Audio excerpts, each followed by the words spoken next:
So your brand might pay Meta $50K for 1 million impressions. Walmart, Target, Amazon, they're buying those exact same impressions for 15,000 and then turning around and reselling them on via their retail media network for 75 or 100,000. I've gone over some of the problems with walled gardens in past videos and kind of how they've ended up creating what effectively is a stock bubble. Today, I want to dig into the mechanics of how it works and kind of the different systems that go into creating what is effectively an ad fraud bubble via arbitrage. So there are 3 real mechanisms that have to all work together for this to work effectively. Number 1, wholesale media arbitration. This is Walmart, Target, Best Buy being willing to plausibly stand up and offer a closed loop walled garden solution that they know is simply just remarketed social traffic. Number 2, platforms being complicit in creating this for them. This would not be possible if their investment in platforms like TikTok and Meta did not directly lead to them in being able to drive more traffic and those platforms creating ad products that help them accomplish those goals. And 3, really kind of repackaged but industrial scale theft of content from UGC creators. And these really aren't theories. They're the standing operating procedures that they document, their earnings calls, partner portals, platform agreements. So I'm going to take you under the hood and show you exactly how the sausage is made for retail media networks that are charging CPMs that are often 50 to 60 times higher than the traffic that platform is buying. All right, mechanism number 1 is the wholesale arbitrage scheme. What nobody really talks about, Walmart, Amazon, Target, they don't pay retail prices when they go to advertise on platforms like Meta and TikTok. They pay a greatly discounted wholesale rate. Most of the enterprise agreements at places like Meta and TikTok reduce their effective CPM costs by 40 to 70% by guaranteeing a dollar amount of ad spend on a monthly or an annualized basis.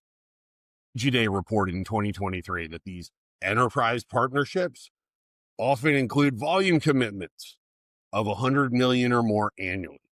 This unlocks new pricing tiers and gets you product support to drive the outcomes you're looking for.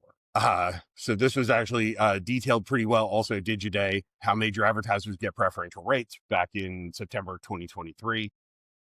Think about it. The way that brands are then unable to access these same pricing tiers just because of the economies of scale really doesn't help them. Additionally, in 2024, Meta's Q4 call showed that Walmart was one of their top 10 advertisers globally. If you think that they're paying the same CPM as you are when you log into Meta Business Suite, think again. It's not happening. So Walmart commits $500 million annually to Meta and gets 60, 70% off the rate card. So they end up paying a $20 CPM instead of a $50 CPM. They then turn around and sell that same inventory through Walmart Connect for $75 CPM to brands. So a 275% markup on inventory that they were able to get wholesale simply because they were able to afford the upfront commitment and ad spend. Now, it gets worse.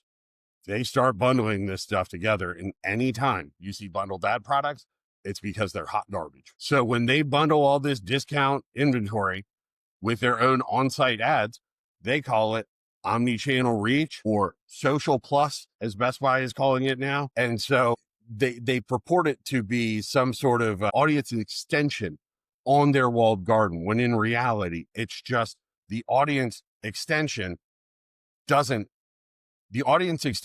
simply to cure for the fact that these folks aren't on Walmart and are not shopping in Walmarts. If you look, Walmart's has in the Walmart Connect partner documentation, you can extend your reach beyond Walmart with our DSP, powered by the Trade Desk, including premium inventory from top publishers. If you know anything about display networks or partner networks, they're almost always where fraud goes to innovate. Premium inventory from top publishers. That's what they're really rebranding, inventory that they bought from these platforms at a massive discount. The trade desk confirmed it in their Q4 2024 earnings call that retail media is their fastest growing segment and their most profitable segment is retail media networks. Amazon does the exact same thing. Their DSP claims to reach 96% of adults. How? By reselling them inventory from every major platform at massive markup. And so this ends up creating this anti-competitive moat where effectively, much like you end up not being able to access the market unless you're big enough to access the market. So this creates this huge anti-competitive moat. Brands aren't able to compete dollar for dollar on the social media platforms. And the brands are also dependent on Walmart. So they're being forced to compete with Walmart as a buyer, but additionally being forced to then purchase through Walmart if they want to remain a retail partner.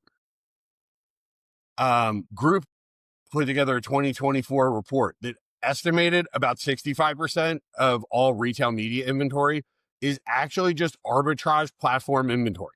It's not owned and operated advertising on the part of the retail media network or the walled garden. Number two, the second mechanism is platform complicity. If you, inside Meta and TikTok, their entire teams dedicated to growing ad spend. Worked on these before. The brand partnership team, global business solutions, whatever you want to call them. But their primary job is to secure annual paid media spend from advertising partners. Partners the size of Amazon and Walmart have their own dedicated enterprise teams. These teams are largely gold on securing these large-scale annualized media contracts with them. They're generally called, they're retail partnerships, commerce partnerships. LinkedIn data shows that Meta has about 500 employees in retail partner roles, TikTok 400 plus. And so they effectively are working with retailers to create products that entice retailers to spend more money. So as altruistic as they want to be, at the end of the day, this is tied to the metrics that those retailers are looking for. With the retail media network being the largest and most profitable side of all these companies, the largest, fastest growing revenue area, the primary outcome that they are looking to drive from TikTok, from Instagram, Snap, and YouTube, primarily video at this point, is website traffic. So basically driving you into their walled garden. So TikTok shopping ads, if you look, they primarily drive to retailer.com sites, not to TikTok shop. Meta Advantage Plus for retail, automated campaigns with proprietary retail signals. And so they are well set up to take credit for these sales and track them and optimize around them. So if you're a Walmart or a Best Buy and you're able to effectively prop up your relevance at discount rates by securing these large scale ad deals with a TikTok or a Meta, driving that inventory in, and then just reselling it to the brands that you already work with. This only works because of the attribution black hole, right? The whole point in what makes a walled garden supposedly amazing in these retail media networks is the closed loop attribution. So it really is specifically designed to be untrackable in terms of the source of the traffic, right? That upstream discovery of the product that drove to the intent signals isn't measured. And if brands are unable to see both sides where the discovery and the transaction happen, they're not able to effectively attribute it. And so the brand's unable to see this, but from Meta's perspective, from the platform perspective, it's a win. Walmart's spending more money and increasing their annual spend 15 to 20%. Walmart sees it as a huge win because they're then able to, at a lower rate, drive more traffic to their retail media network and drive up that spend that they're seeing with brands to levels that make zero sense. When overall their website traffic is dropping precipitously, their rates are increasing by hundreds of percent every year. So a lot of what you see at more senior levels within these orgs is kind of mutually beneficial ignorance, right? Meta and TikTok don't really want to know or don't care that Walmart is arbitraging this traffic because effectively it's enabling them to drive ad spend in a measurable way that makes it easier to kind of plan a business. But it's also creating this huge bubble in terms of the ad inventory and ad value. It's effectively kind of a giant fake attribution cycle. It's all of them working together to kind of game attribution. Why?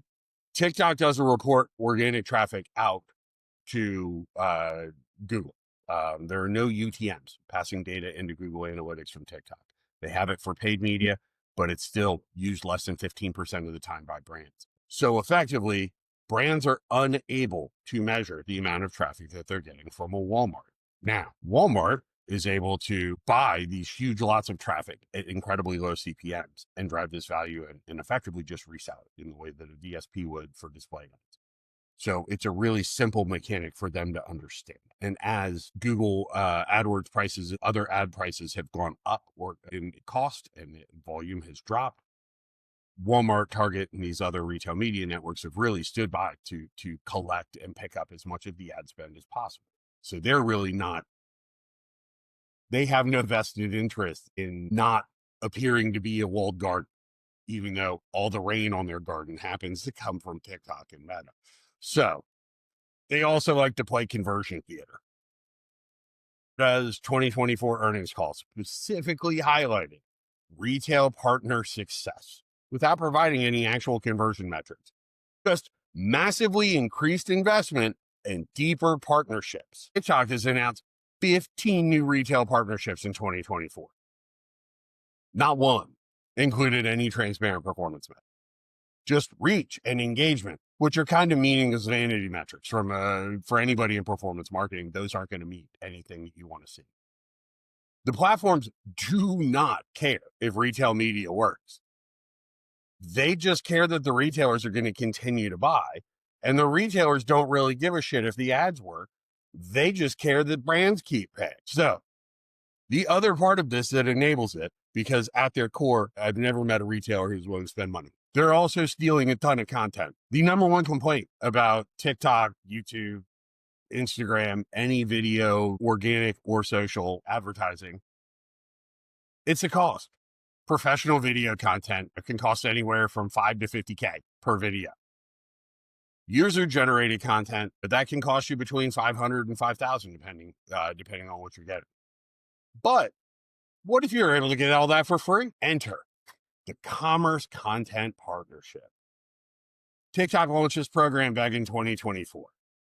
They share out their highest performing product content with retail partners like Walmart and Best Buy and Amazon and Target. And effectively, those high engaging videos are then hosted under the guise of audience discovery for TikTok on Walmart. So effectively, Walmart is able to then resell to a brand the highest, most engaging TikTok videos that were organically made and repackage them and sell them back to the brand, at CPMs that are absolutely crazy. Meta has the same thing. Shops ads with content, with creator content. They take organic posts about products and they let retailers just run them as ads. Most retailers, most brands I know want to run this through legal and have huge problems being able to engage in this content. But if you read the terms of service for TikTok and Meta, they're fully authorized to do this, but they only make it available to those top end brands. All right. So here's how it works. Let's just say Julie puts up posts a review of her brand new Stanley Cup. It's a banger. She gets like 3 million views. She does very well and gets $400 for that video from the creator fund. It qualifies it for a high.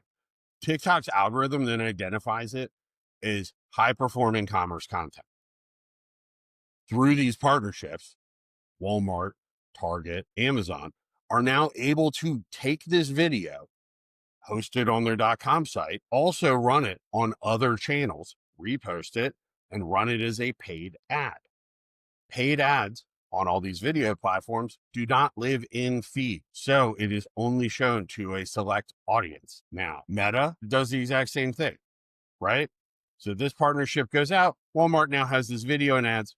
They have really compensated Julie in no way for using it. But in the terms of service you agreed to for TikTok, it's section 6.3 that grants them license to sub-license content to their business partners for commercial purposes. Instagram's terms are even worse. Section 3.2, used by Instagram in any affiliated company. Guess who's affiliated through advertising partnerships? Walmart, Amazon, Target, all right there. So the creators make content, the platforms take the content and run it. Retailers then effectively use that content. Brands pay the retailer, and the creators get very little, and the platforms get a smidge. They're really not the winners here, but it's through their own choices that they're not. According to Creator IQ, though, over 45% of retail media creative is now repurposed UGC. That's billions of dollars being used on content that they do not have written permission from the creator to make. So Walmart Connect's creative library now has over 100,000 UGC videos available for brands to use. Granted, some of these they're now generating themselves by paying you to create review videos that they can then run. Target Roundel has somewhere around 75,000. None have any sort of requirement or legal language around creator permission or payment at all. It's a massive transfer of what is effectively IP in creative value from the individual creators to multi-billion-dollar corporations. And effectively, the I gotcha moment is because you clicked I agree when you first set up your account, you in perpetuity have agreed to effectively never be compensated for you. So this is where it becomes kind of this perfect crime, right? Walmart and Meta work together to secure an ad number that drives both of their businesses in a positive way. Cuts Walmart a discount rate, 70% off retail through their enterprise agreement, and through these commerce content agreement, shares the top UGC back with them. Walmart then creates untraceable products using closed loop attribution and walled garden to go back and sell that to the brands they already work with. So they bundle the stolen content with the discount traffic, make it opaque, like hide it from the brands, don't show them what it is and where it's coming from, and mark it up 300%. Because if it's super expensive, it's got to be good, right? But if you do the whole math, if you actually run the math on a typical campaign, if a brand wants to spend $100K on advertising and goes to Walmart Connect, instead of actually going to Instagram and TikTok directly, Walmart buys $30K worth of meta inventory, a 70% discount. They save the UGC content. They don't pay at all for that. They then go back to charge the brand $100K, and their profit ends up becoming, a 70 or 80% margin. And the brand's getting $30,000 worth of media for that with content they don't have rights to, that hasn't been litigated, but certainly doesn't feel like. If it was the brand, if it was IP that belonged to a corporation, I believe it would be much better protected than it being the IP of a creator, of an individual who puts it up on. So two sides here that make this really kind of bad. From the platform side, the moat they've created that enables large retailers to effectively have competitive advantage on these platforms doesn't create a fair marketplace at all. That's at a minimum lack of fair competition. Small brands never can access these sort of wholesale rates, and they're forced to pay retail prices with the platforms or go directly through the retail media networks.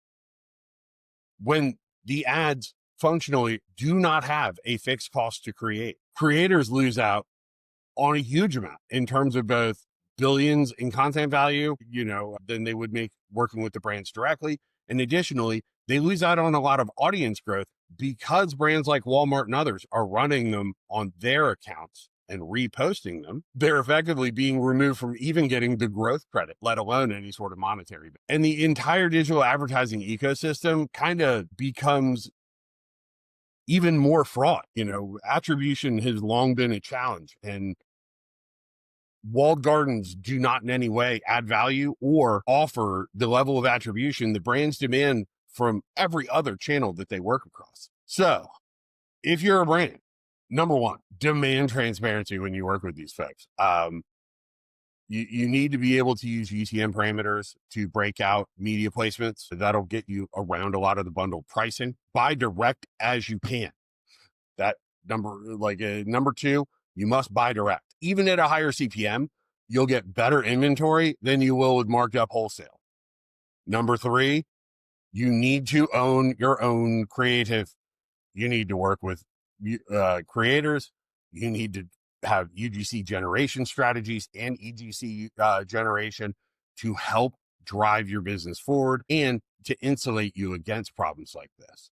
And number four, document everything. All the stuff that you're seeing across these, you need to make sure that you take screenshots and you're drawing these in. If you see your content being used in ways that it shouldn't be, having a screenshot can really help. And watermark all your videos. It is a good way to help, kind of ensure that at least your brand gets recognition for it. And so if you're a creator, it'll be interesting to see. I think it'll be somebody like a Mr. Beast at some point, or a large scale creator of that sort, who we're going to see where the first commercial use issues are going to come out of. This will have to be litigated at some point or regulated at some point. But the retail media system, the fact that it is the only thing driving growth for brands like Walmart, Target, Amazon, and Best Buy is absolutely crazy. And the fact that their entire stock value is based upon their ability to not to sell products, but to arbitrage media while their volume of products sold and their website traffic continues to dwindle, but their stock prices go up, really sets this up to be a fairly large bubble. Thank you again. Please like, comment, subscribe. Tell me if I'm wrong. I'd be more than happy to answer any questions, but this really does remind me of kind of the 2008, mortgage crisis in some ways. Now, much smaller. But in 2008, the banks all said that mortgage-backed securities were way too complex for regular people to understand. Anybody who watched the movie The Big Short was able to very quickly understand it with Ryan Gosling's explanation. But effectively, they use bundles to bundle in a bunch of crap and get people to pay more for it. It's weird that in 2024, retail media networks are trying to make the exact same argument around closed loop attribution and walled gardens, and brands aren't calling them on it. It's not really complex. It's just when you make things purposefully opaque and difficult to prove, you're really just committing a crime with more steps. So this is kind of part 3. We'll have another update on some of the retail media network sides that we've been looking at here. But if there are any questions that you have or any ways that your brand is kind of experiencing, please feel free to reach out, like, and subscribe.